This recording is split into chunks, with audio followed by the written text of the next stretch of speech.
conducting a review on the operation of the scheme that will report before August this year. The review's underway, and I very much hope that it will address all the matters, so those that actually do qualify for these payments get them in a much more expedited way. Spokesperson Richard Thompson. Thank you, Mr Speaker. Now, given the length of time it takes in many cases to gather the supporting evidence to make a claim under the scheme, given the pressures on the Payments Board itself, and the very strong likelihood that many of those who are potentially eligible have yet to apply, it's clear that there's a risk that many of those who could be eligible for a payment may miss out as things stand. So one of the ways that the Minister, the Secretary of State, could mitigate against that is to extend the period that is allowed for claims to be made and processed. As part of this review, will he consider extending that deadline? Yes, it is actually part of the review. It's one of the questions we're looking at. Simon Baines. Question number 6, please, Mr Speaker. I wish to I thank my honourable friend for his question. I wish to reassure him that the UK Government is fully committed to protecting and upholding Northern Ireland's place in the Union. I regularly discuss matters of Union and the importance of Northern Ireland within it and with Cabinet colleagues, and meet frequently with the Secretary of State for Wales and Scotland. Simon Baines. Thank you, Mr Speaker. Would my right honourable friend agree that the Union is now stronger than ever, particularly with the decline of the SNP,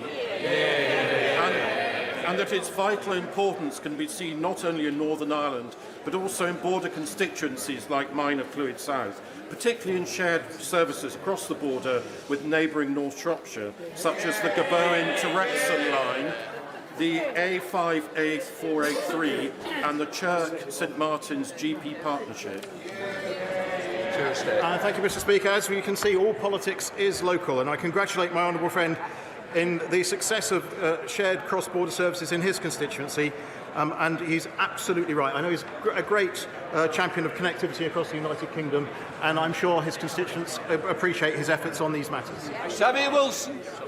Speaker, every devious, deceitful and dishonest tactic is being used to try and bribe, bully and beat unionists into accepting the Windsor Framework and the Northern Ireland Protocol, despite the impact it has on our citizenship and on the Union.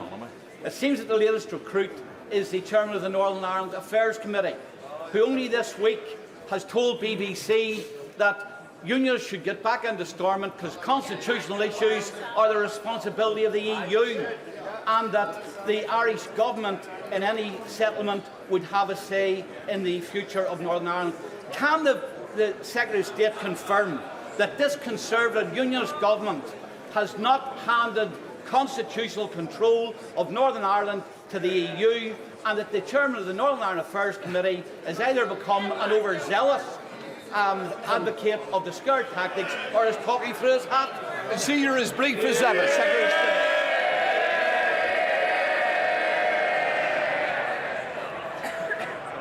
Well, based on that, Chair, the Select Committee Chair has a lot of work to do to increase his popularity in this House. I think, as ever, the honourable gentleman asks a question in his characteristic shrinking violet way, and I have to say I completely disagree with what he says about my right honourable friend. But we need to get a deal done now. The people of Northern Ireland want to get a deal done. It is time for a deal to be done. Let's get the executive back up and running. Before we come to Prime Minister's questions, I'm pleased to inform the House that since last week we've been providing British Sign Language coverage on all question statements as a matter of course. This is available directly on parliamentlive.tv and is also available to broadcasters, media outlets who may be interested in taking up the live feed. I'm delighted that House Service has been able to deliver this significant improvement to accessibility of our proceedings. We now start with questions. Prime Minister Jason McCartney. Question 1, please, Mr Speaker. Prime Minister. Mr Speaker, this morning I had meetings with ministerial colleagues and others in addition to my duties in this House. I shall have further such meetings later today. Jason McCartney. Thank you, Mr Speaker. According to the Alzheimer's Society, nearly 5,000 people are currently living with dementia in my Colne Valley constituency, of whom 3,153 have had a formal diagnosis. That figure went up by 1 this week with my dad's diagnosis. My dad is my constituent. Will my right honourable friend pledge to make dementia a priority by driving up diagnosis rates, bolstering dementia research, investing in social care and improving access to the most innovative diagnostic methods and improving access to new life-changing treatments? Prime Minister.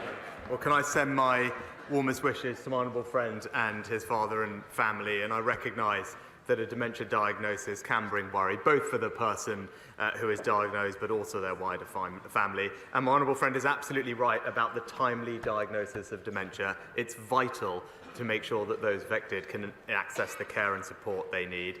NHS England is actually carrying out a pilot to make sure that we can improve dementia diagnosis in care homes. Our major condition strategy also includes a focus on dementia, but crucially, as my honourable friend said, we are now doubling the funding for dementia research so we can help everyone, including his father.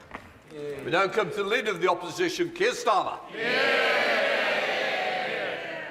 Can I send my best wishes to the honourable member and his father also, and all those suffering in this way? Mr. Speaker, I can't let today pass without saying how saddened I was by the tragic death of Bronson Battersby, aged just 2, who died in heartbreaking circumstances in Skegness. I know that this House will join me in sending our deepest sympathies to his family. Mr. Speaker, the government has been forced to admit that it has lost contact with 85% of the 5,000 people earmarked for removal to Rwanda. Has he found them yet? Prime Minister. Mr. Speaker, what I can tell the honourable gentleman is that in spite of him blocking every single attempt that we have taken, we have managed now, because of our actions, to reduce the number of people coming here by over a third last year, remove over 20,000 people from this country back to their home countries, carried out 70% more illegal enforcement raids, arrested hundreds of people, closed down thousands of bank accounts, and processed over 100,000 cases, the biggest number in over 20 years, Mr. Speaker. That's because on this side of the House, we want to stop the boats, we have a plan, it's working, and with him, we would just go back to square one. My first thought is, how do you actually lose 4,250 people? Then you remember that this is the government that scrapped HS2, but the costs are still rising by billions. This is the government that spent £400 million of taxpayers' money on a Rwanda scheme, yet can't deport a single person. And this is the government that waged a week-long war on the Greek Prime Minister for reasons known only to themselves, and suddenly are reminded that, of course, this farce of a government could lose the people it was planning to remove. But he didn't answer the question, so I'll ask him again. Where are the 4,250 people that the government has lost? Where are they? Mr. Speaker, as I said, we've actually identified and removed over 20,000 people from this country back to where they belong. But he asks these questions about the Rwanda scheme, Mr. Speaker. Now, it is important that we get this up and running because it's important, as the National Crime Agency say, that we have a working deterrence to resolve this issue. That's indeed how Australia solved this problem, and that's how Albania has worked for us. But we know he asked these questions, Mr. Speaker, about the detail of these things. But we all know he doesn't actually care about solving this problem, and we know this because when the BBC asked him about the Rwanda plan, they quizzed him. They said, if the numbers crossing the channel on small boats decline, i.e. so it's working, would you still reverse it? The Labour leader said yes. It's crystal clear he doesn't have a plan and it will be back to square one, Mr. Speaker, spending £400 million on a plan not to get anybody to Rwanda whilst losing 4,000 people is not a plan. It's a farce. Only this government could waste hundreds of millions of pounds on a removals policy that doesn't remove anyone.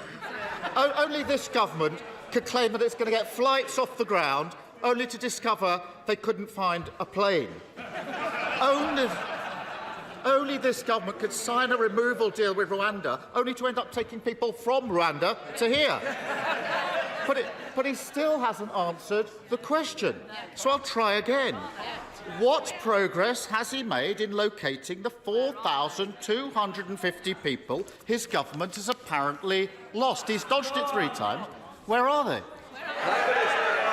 Mr. Speaker, it's the same thing again and again. Here we are talking about what we are doing, but I'm happy to go over it, Mr. Speaker. What are we doing? We've increased the number of illegal enforcement raids by 70%, leading to thousands of arrests, using powers, Mr. Speaker, that he blocked in this House. We have closed down thousands of bank accounts of illegal workers, again, using powers that he blocked, Mr. Speaker. Order. Mr. Do you want that early cup of tea, or are you going to be a little bit more silent, Prime Minister?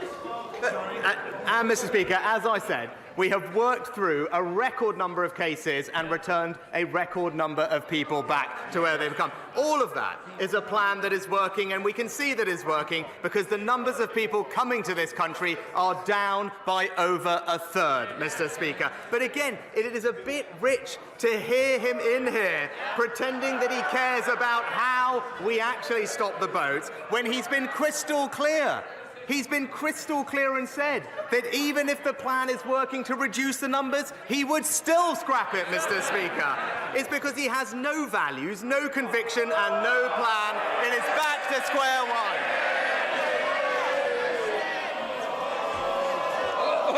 No. Yes, He hasn't got a clue where they are, has he? I can tell you one place they aren't, and that's Rwanda.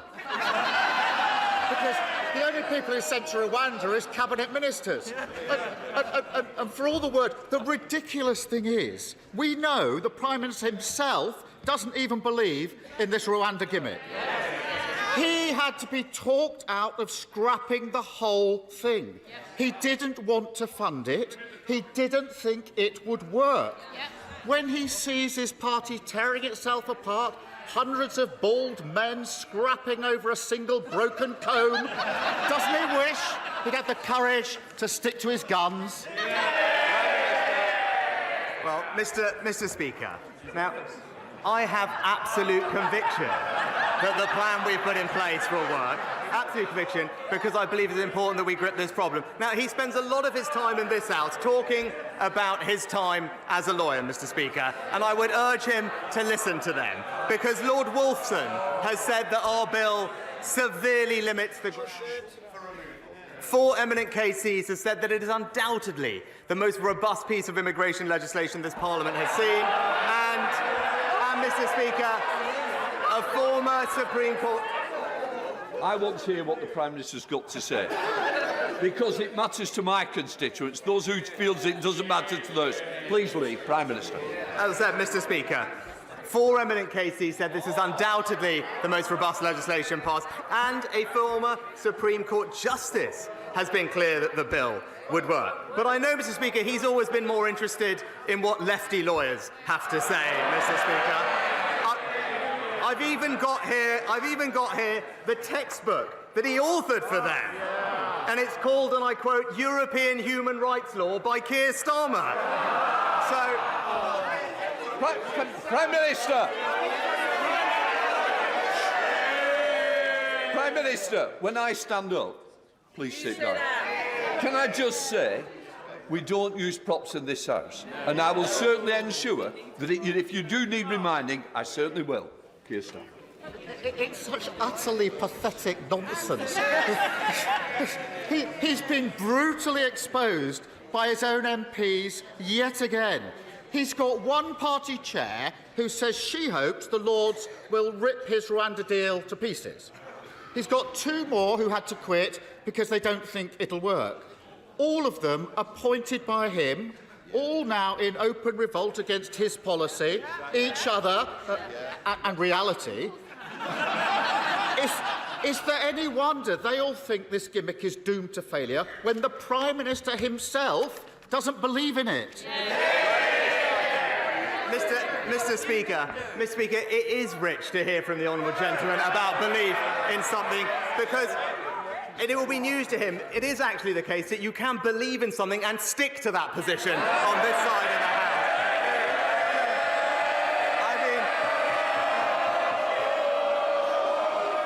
I will say to this side. Oh, hello.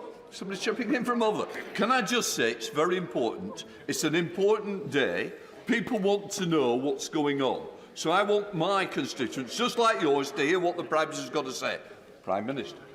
Just this week, Mr. Speaker, we had another example of the honourable gentleman doing one thing, saying another, because this week he backed the Home Secretary in banning the terrorist group Hizb ut-Tahrir, despite him personally using the European Court of Human Rights to try and stop them being banned. And don't take my word for it, Mr. Speaker, the extremist's own press release said, and I quote, "the Hizb ut-Tahrir legal team led by Keir Starmer." Now, I know he doesn't like talking about them because they've been a client, but when I see a group chanting jihad on our streets, I ban them, he invoices them.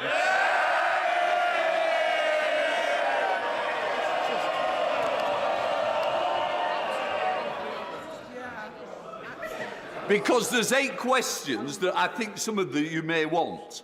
Well, I'll tell you what, there's some's already gone off the list who wanted them. Keir Starmer. Mr. Speaker, if he stuck to his position, he'd be voting with us. He'd be voting with us. His former Home Secretary says the plan won't work. His current Home Secretary calls it batshit. His former Immigration Minister doesn't back his plan. Even the Prime Minister himself doesn't believe in it. And last week, another of his MPs said the Tories should admit that things have got worse since they came to office, that after 14 years they've left Britain less united, the country is a sadder place. If the Prime Minister can't even persuade his own MPs that it's worth supporting him, if he himself doesn't even believe in his own policies, why on earth should anyone else think differently? Mr. Speaker, another week when it's crystal clear the honourable gentleman doesn't believe in anything and he doesn't have a plan. Now, while he talks the country down, let me update him on what's actually been happening in the past week. Inflation more than halved from 11% to 4%. Real wages rising.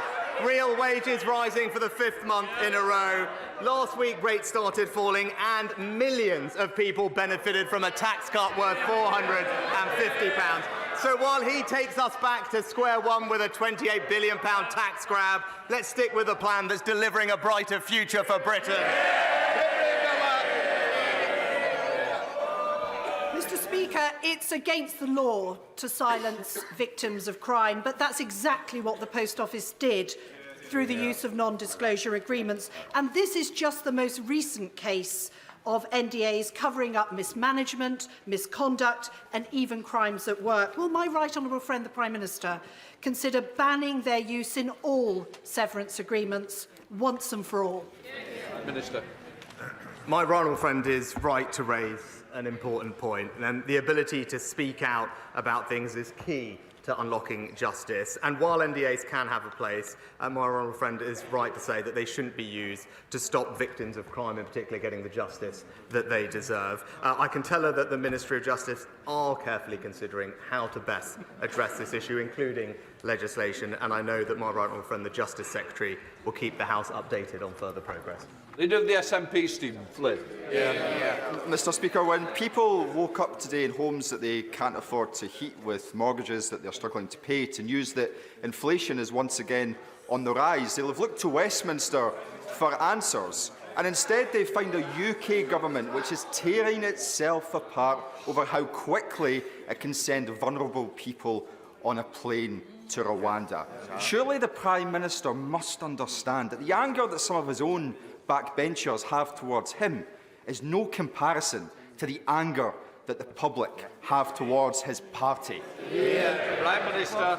Mr. Speaker, if the honourable gentleman did care about supporting working families to pay their bills, to pay their mortgage, why on earth is the SNP making Scotland the highest tax part of the United Kingdom, where the average, Mr. Speaker, not the wealthiest, where the average worker in Scotland is now paying more tax than they do in England? Stephen Flynn. Of course, Mr. Speaker, when it comes to the Rwanda bill, the reality is that if you want to stop the smuggler gangs, you should introduce safe and legal routes. But instead, the Prime Minister is seeking to weaponise some of the most vulnerable people in society. It is straight out of the cruel and callous right-wing extremist playgroup. His time in office is fast approaching its conclusion. Does he seriously want this to be his legacy? Prime Minister. Well, Mr. Speaker, as I said, it is important that we stop the boats because illegal migration is simply not fair, Mr. Speaker. It's not right that some people jump the queue, that they take away our resources to help those who are the most compassionate, that need our most help, and, by the way, Mr. Speaker, are exploited by gangs, and many of them lose their lives making these dangerous crossings. So I completely disagree with the honourable gentleman. The fair and the compassionate thing to do is to break these criminal gangs, and that's why we're going to stop the boats. Dean Russell. Thank you, Mr. Speaker. Unexpectedly, 5 months ago, I had a heart attack. And thanks to the swift action of the NHS emergency services, it was caught early.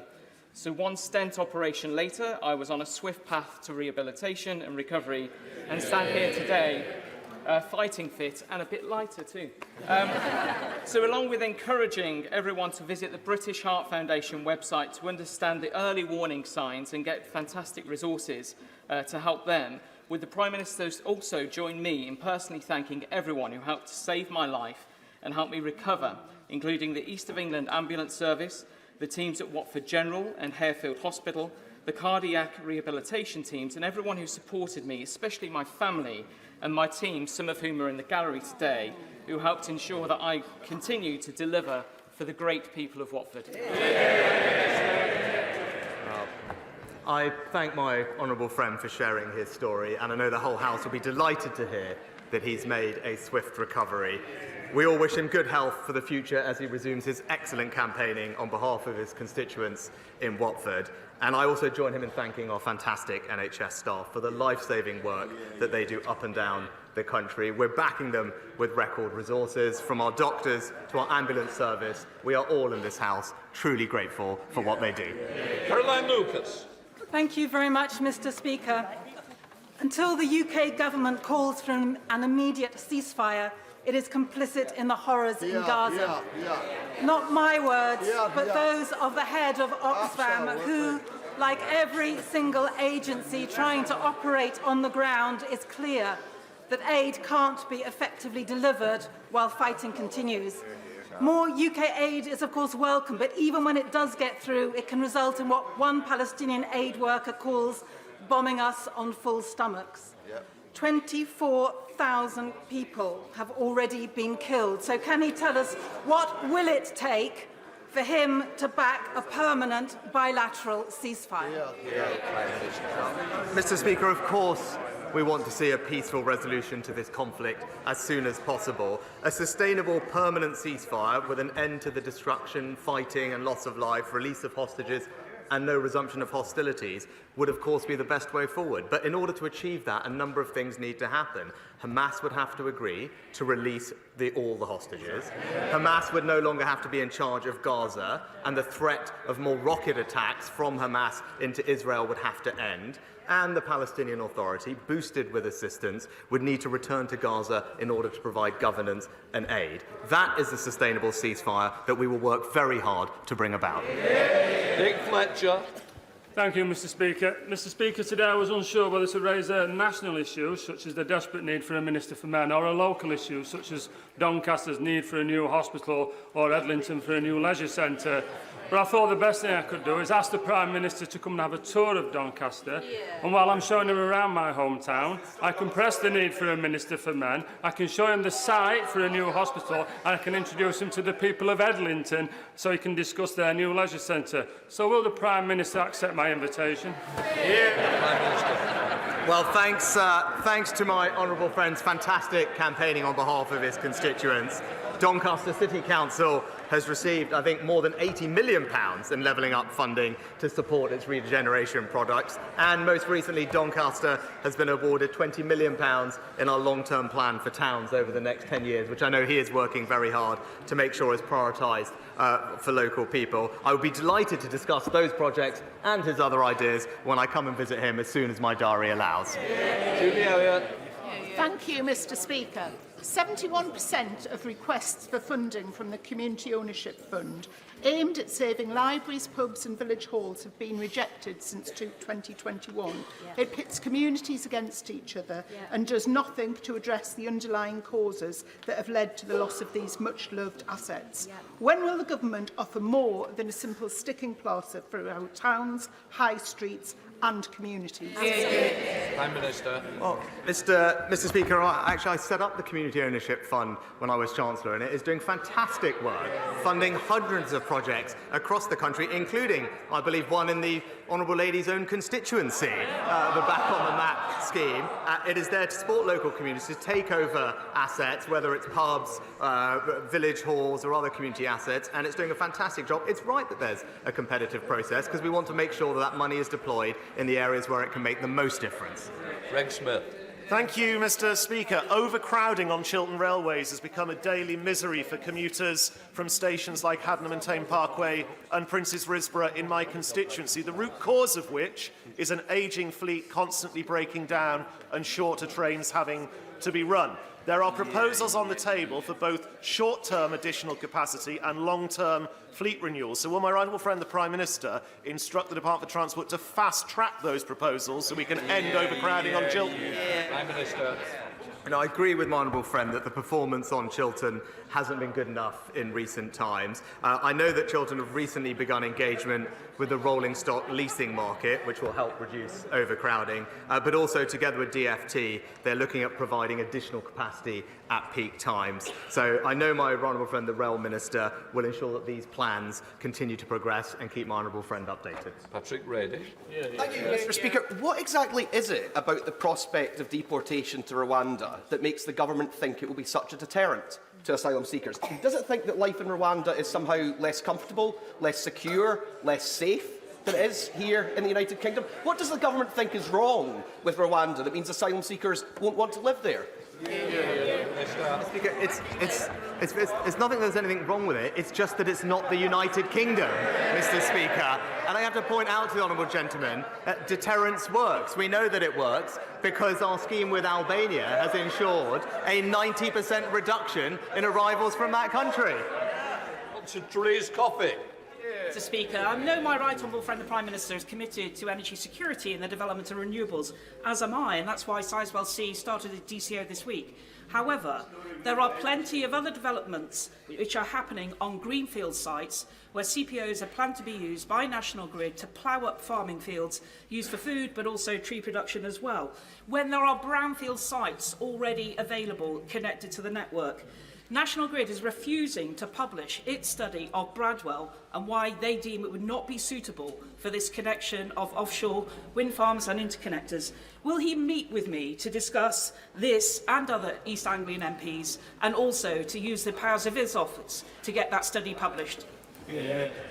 As my honourable friend will know, that planning applications for new infrastructure are managed independently, so I can't comment on specific cases, but I do agree with her that it's important to listen to the views of local communities like those that she represents across Suffolk and East Anglia. I know my honourable friend for Aberdeenshire West was visiting her area recently to mark the commencement of the project at Sizewell C, and I can assure her that relevant ministers will continue to pay close attention to her concerns. Stevens. Thank you, Mr. Speaker. The Leader of the House last week correctly described the contaminated blood scandal as on another level compared to other scandals. Now that Sir Brian Langstaff has announced today the publication of the final report of the infected blood inquiry, he reminds us, Mr Speaker, that his principal recommendation remains that a compensation scheme should be set up with urgency and that no one should be in any doubt about the serious nature of the failings over more than 6 decades that led to catastrophic loss of life and compounded suffering. Prime Minister, over 100 parliamentarians wrote to you this week, so can you tell us now when those affected will be paid compensation for their loss? Mr Speaker, I'm acutely aware of the strength of feeling on this issue and indeed the suffering of all of those impacted by this dreadful scandal. I gave evidence to the inquiry last year, and as I said then, I recognise the suffering that thousands have experienced over decades. He will know that the Minister for the Cabinet Office updated Parliament on this towards the end of last year. He'll know it's a highly complex issue. Interim payments have been made in some cases, and we are committed, absolutely committed, to responding to the final report as quickly as possible following its publication. Robert Neal. Mr Speaker, last week, Conservative-controlled Bromley Council's children's services were rated outstanding by Ofsted in all 4 areas of inspection, only the 3rd time that has happened under the current framework. Will he join me in congratulating the officers and members of Bromley Council and perhaps even visit Bromley and see our new cost-saving civic centre? Well, perhaps not quite on my way to Doncaster, but I'll bear it in mind. But can I join my honourable friend in paying tribute to Bromley Council and all the officers involved in providing what is an incredibly important service in their local community and looking after some of the most vulnerable children in our society. They all deserve our thanks and our praise for their brilliant efforts. Dr. Rupert. Thank you, Mr Speaker. HS2 promised to transform intercity travel and my seat where Old Oak Common will be one day. But after Leeds and Manchester were ditched, it's London End's now in doubt. Could the PM today commit to ensuring it at least reaches Euston, or is he intent on stopping all transport forms, except private jets, maybe? Prime Minister. I think her leader might have something to say about the forms of transportation, Mr Speaker, and perhaps on HS2 as well, because I still haven't actually heard from him his position on the whole subject. But we have, Mr Speaker, I would say Old Oak Common is destined to be one of the foremost stations in the country because of the stationment and the extra connectivity that it will have across London as the initial terminus for HS2 trains. And as we said at the announcement, we are working with the private sector, as we have done in other developments in London, to raise private money, save the taxpayer money and deliver the connection to Euston as planned. Thank you, Mr Speaker. I've just got back from the inaugural Women's Health Summit. During the summit, it was announced that the specialist maternal mental health services will now be available to women in every part of England by March. This is particularly pertinent for me after one of my constituents, Jessica Cronshaw, passed away whilst pregnant with her baby Elsie after suffering with severe pregnancy sickness, hyperemesis gravidarum. So can I thank the government for following through with this important reform and push him to keep going with the spirit of this reform so our NHS is fit for women in the future? Prime Minister. Well, can I thank my honourable friend for raising this matter, and I know the whole House will want to convey our sympathies to Jessica's family, but I'm pleased that the reforms that we are making will make a difference to women across the country in the future. We're committed to our women's health strategy, and I'm grateful that for her support and, again, her advice and ideas so we can ensure it delivers the care that we want it to across the country. Andrew Gwynn. The Conservative candidate for the Wellingborough by-election yesterday revealed that the Conservative Party had offered her a deal to be the candidate if the previous member, her partner, stood down without a fuss. The Prime Minister said just last week that candidate selection is all done locally within his party. So would he now like to deny that this secret deal was offered? Mr Speaker, as I said last week, in our party, candidate selection is done locally. James Gray. Mr Speaker, would my right honourable friend the Prime Minister agree with me that a remote rural hotel is just the wrong place to house asylum seekers and refugees from their point of view? And will you therefore join me in thanking the Home Secretary for announcing yesterday that the Wiltshire Hotel outside Rolwyn Bassett is in fact to be returned to its proper purpose in April?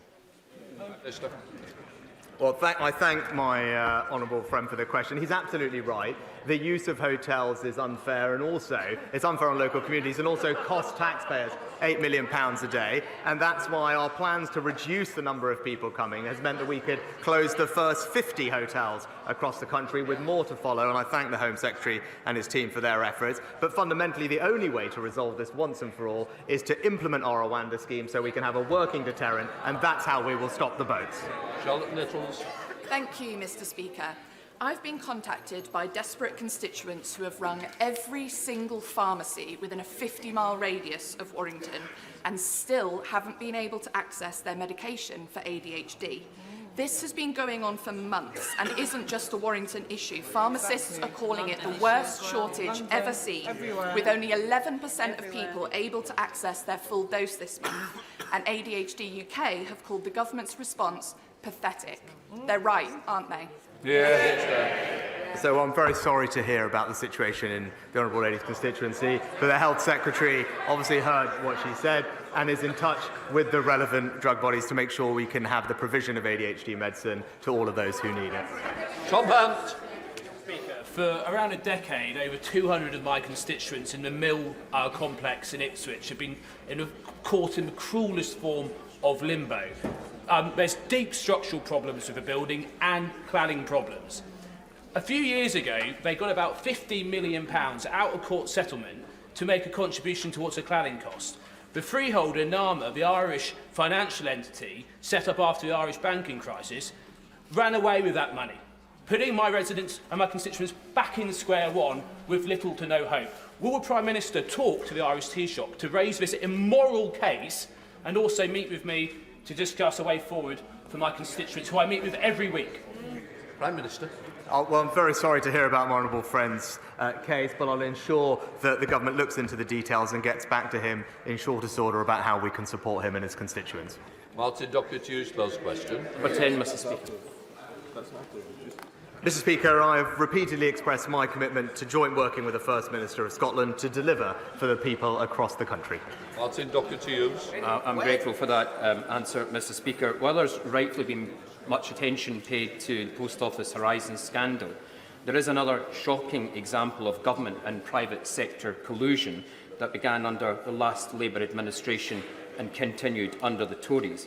Mr. Speaker, almost 200,000 mortgage prisoners who borrowed with high street lenders such as Northern Rock have become trapped after the portfolio was sold off to foreign entities like Topaz Finance and Heliodor, who have been creaming off extortionate revisionary standard variable rates essentially since 2008, leaving even those who kept up with payments in danger of having their home repossessed.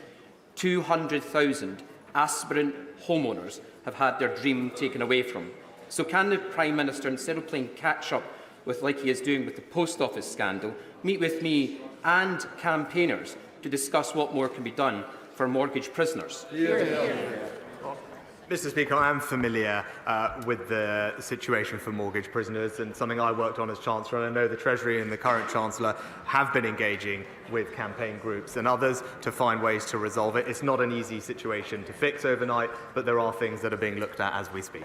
Douglas Ross. Mr. Speaker, yesterday the Scotch Whisky Association published a report looking at the economic impact of the sector, not just in Scotland but across the whole of the UK. Some of the highlights included that in 2022 they generated £7.1 billion in gross value added, £2.1 billion has been invested in capital projects between 2018 and 2022, and 41,000 jobs are supported by the sector in Scotland, including 1 in 9 in my Murray constituency. Does the Prime Minister agree that supporting the Scotch whisky industry in the forthcoming spring budget and beyond is a correct priority for this government? Well, my honourable friend is a superb ambassador for Murray and for Scotch whisky, and he's right, it's a hugely successful export industry that supports tens of thousands of skilled jobs across Scotland. I won't obviously tread on the Chancellor's toes about future budgets, but I am proud of this government's track record in supporting the industry, having removed US tariffs on Scotch whisky, reduced tariffs and deals with countries like Morocco and Argentina, and also supporting the sector's interest in our FTAs with Australia, New Zealand, and most recently with CPTPP. Peter Dowd. Mr. Speaker, the Prime Minister has been very keen to take credit for falling inflation in previous months. Will he now take responsibility for today's rise? Mr. Speaker, inflation was over 11% when I got this job. Inflation today is 4%, Mr. Speaker.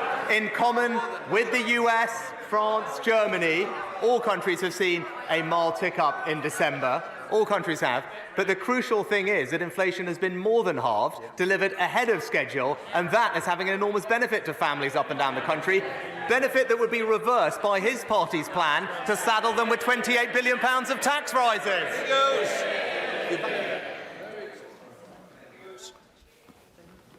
Mr. Speaker, I'm a keen park runner in Walsall, but I'm also part of the core team of volunteers that recently brought Parkrun to Tamworth.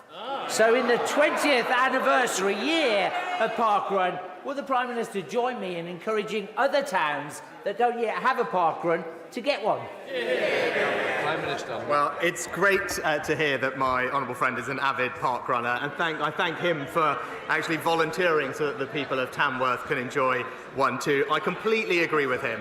When I had more time, I was a regular at the North Allerton Park Run and the Junior Park Run as well, which I recommend for those with children. It is a fantastic and accessible way to get people moving, and I join him in encouraging everyone to get involved in his local area and beyond. Daisy Cooper. Thank you, Mr. Speaker. At the last general election, residents in West Hertfordshire were promised a new hospital, but we are still waiting for the green light and having to put up with broken lifts and overly crowded treatment wards. In other parts of the country, there are entire hospital buildings that have had to be closed down, like the one in Stepping Hill in Stockport, because they are structurally unsafe. From broken promises on new hospitals to the backlog of repairs, people are sick and tired of waiting. So can the Prime Minister tell me, by the time of the next general election, how many of the broken hospitals will be fixed, and will my residents be able to point to a single spade in the ground? Well, Mr. Speaker, we're investing record sums to not just deliver 40 new hospitals across the country, but 90 different hospital upgrades. And she'll be familiar with the plans, I hope, at West Hertfordshire Trust to develop a new emergency and specialty care facility at Watford General, including women's and children's services. It will make an enormous difference to residents in the area. Leave it. Thank you, Mr. Speaker. A recent BBC News article raised fears that Blyth could become a ghost town, as we see our shopping centre closed to be replaced by a new higher education facility. Residents are right to be concerned, and I have personally seen decades of Labour neglect and decline in our town. And I really have. But this Conservative government has invested hundreds of millions of pounds to level up my constituency with spades in the ground as I speak here in the House of Commons. Can my right honourable friend assure me that the rebirth of our towns will continue as a key focus of this Conservative government? Well, my honourable friend is absolutely right, and I commend him for being such a strong advocate for Blyth. And nearly half of the recent Towns Fund has been distributed to northern regions in England to level up constituencies like his own. And that is the difference. As he said, after years, if not decades, of neglect under the party opposite, it's this government that is levelling up across our country. Final question, Ian Mans. I'm very grateful, Mr. Speaker. In June 2022, to some fanfare, the government announced the approval of £41 million for a package of works for the restoration of the Tyne Bridge, which is the route of the A167, the old A1, and it connects Gateshead with Newcastle city centre, and is instantly recognisable around the world as an emblem of Tyneside. However, the funding is still awaiting sign-off within the Department of Transport, and work cannot progress. So given the scale and the complexity of the work that's required, and the significant additional cost implications if funding doesn't come forward, can we actually have the money, please, to get on with the work so that the bridge will be ready for its centenary celebrations in 2028? Well, Mr. Speaker, I'll ensure that the relevant minister gets back to him with an update on the project, and I'm pleased not just investing in that project in his area, but also following on from the last question, I know his area has received levelling up funding worth £20 million to help transform the visitor economy economy in Gateshead. Yet more example of this government investing to level up across the north and across the country. That completes Prime Minister's questions.